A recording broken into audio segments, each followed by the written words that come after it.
Good morning, student. Again we come to a lecture regarding thermodynamic. आज हम करेंगे बेटे Hess law of constant heat summation. तो यहाँ पे आपने ध्यान देना है कि लिखा क्या है।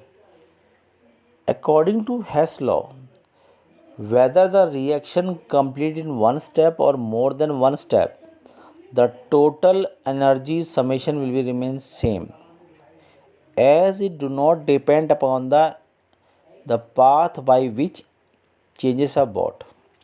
It only depend upon initial and final path.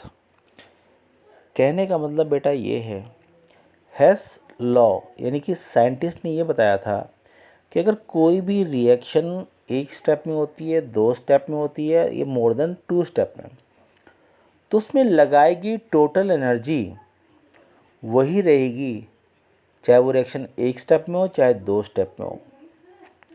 और रिएक्शन का पूरा जो आंसर है, the energy involve during the reaction depends upon initial और फाइनल, शुरुआत कब हुई थी और अंत कब हुआ उस पर डिपेंड करता है, but not upon the path by which the changes of bot.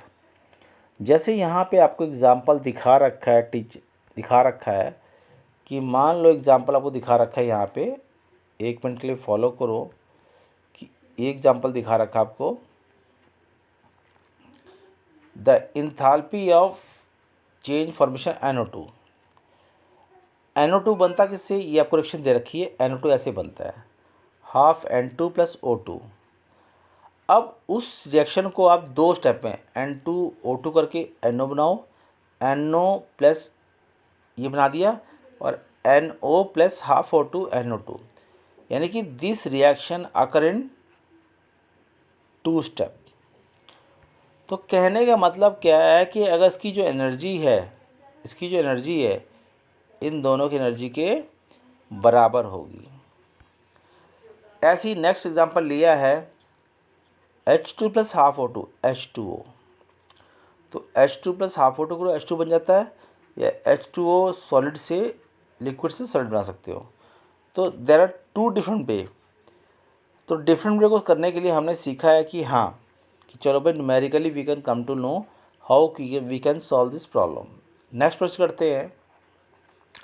तो ये आपको एग्जांपल दे रखे हैं कुछ, मैंने ये एग्जांपल्स हैं, ये सारे एग्जांपल्स हैं जो आपको सिर्फ मेमोराइज करने हैं कि हाँ कि it means according to Hess law the energy involve in the reaction can be in two step or three step will be equal to the same step the reaction in occur in single step, यानी चाहे दो तीन में हो या एक में हो, उन दोनों की एनर्जी सेम रहेगी।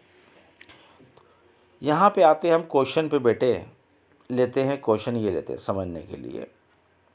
ओके, यहाँ पे लिखा है heat of formation of ethyl. आपको पूछा है कि आपने इथाइल अल्कोहल बनाना है, तो पहले आपको इसका फॉर्मूला पता होना चाहिए कि what is the formula of ethyl alcohol. तो आपने मेमोराइज करना है, लर्न करना है, C2H5OH।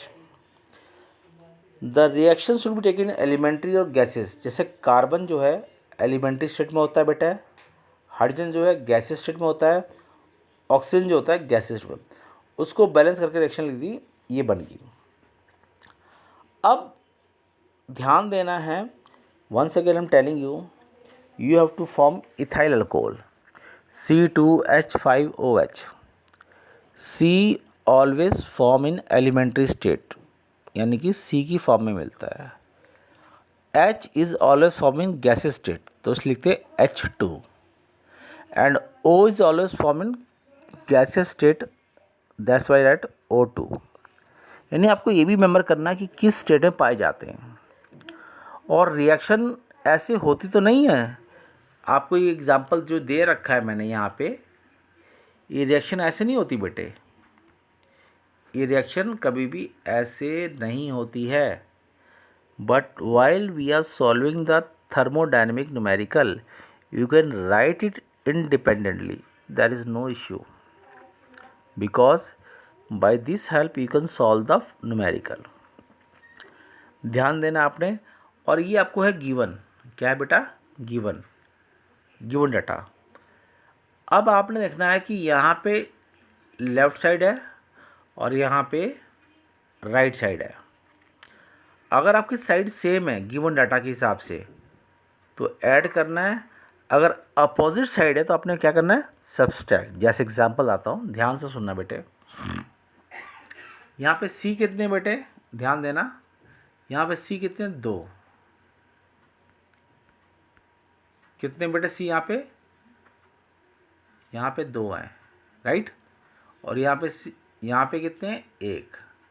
तो multiply by 2। Okay, left side it means add करना है। यहाँ पे लिखा है, क्या लिखा है बेटा,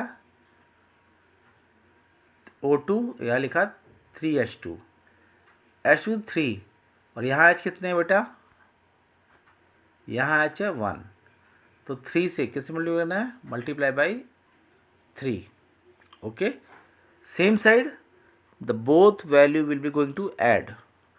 ओके बेटा, अब यहाँ देखो कि C2H2OH कहाँ पे, C2H5OH कहाँ है, कहाँ पे बेटा, राइट साइड, और ये कहाँ पे है, लेफ्ट साइड। तो आपने क्या माइनस करना है, एडिंग, आपने करना है adding first two equation and subtract third equation, you will get your answer.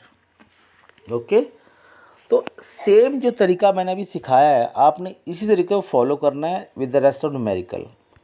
जो भी आपको गिवन है न्यूमेरिकल दे रखे वो सब समझा रखा है। ओके बेटा, नेक्स्ट टॉपिक है बेटा bond energy. The energy which is required to break the bond और a 1 mole of bond into a simple form. जैसे H2 है H में, Cl2 है Cl में, O2 है O में। तो that we called as the amount of energy involve to break the 1 mole of solid 1 mole of O2 H2 F2 structure in a simple atomic state is known as bond enthalpy. Enthalpy का मतलब है bond बनाने के लिए भी energy लगती है, तोड़ने के लिए एनर्जी लगती है।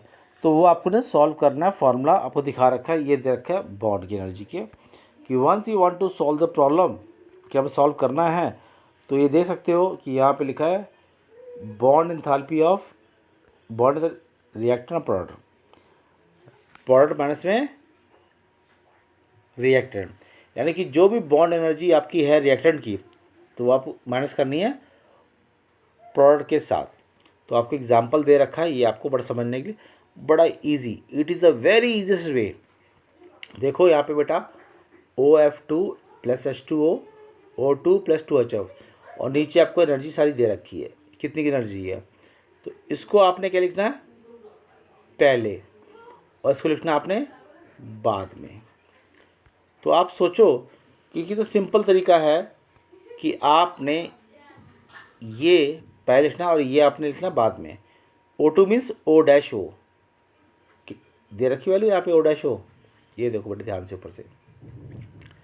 HF दे रखा है, यहाँ दे रखा है OF2, यहाँ पे OF दे रखा है, और यहाँ पे H2O सब, यानी कि आप आसानी से जितने आपको मोल्स दे रखे हैं, इस रिएक्शन के अकॉर्डिंग, अगर सपोज कर लो यहाँ पे लिखा है 2, यहाँ पे लिखा है 2, तो HF की वैल्यू को 2 से मल्टीप्लाई करके you can solve that sum, आसानी से आप कर सकते हो। And you can take an example. ये जितने भी एग्जाम्पल दे रखे हैं आपने सेम तरीके से करने बेटे फॉलो बॉन्ड एनर्जी पे, तो कोई भी मुश्किल क्वेश्चन नहीं है। If you still get doubt you can contact me at my phone number. ऐसे ही आपका नेक्स्ट टॉपिक आता है बेटा बॉर्न हैबर साइकिल। क्या आता है बेटा, बॉर्न हैबर साइकिल। क्या आता है बेटा,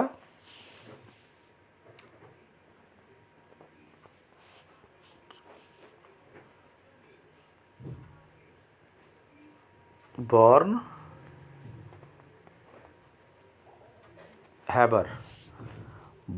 Haber cycle. It is also same technique कि whether the reaction takes place single step or more than one step, the total sum of energy involve in the reaction will be equal to the energy taken in one step. Hess law और Born Haber cycle ने कोई अलग नहीं, बस कहने का तरीका अलग है। The scientist are different, the names are different, the process also different. तो यहाँ पे वही चीज़ दे रखी बेटे। If you are not getting my point, we will discuss this topic on the next lecture.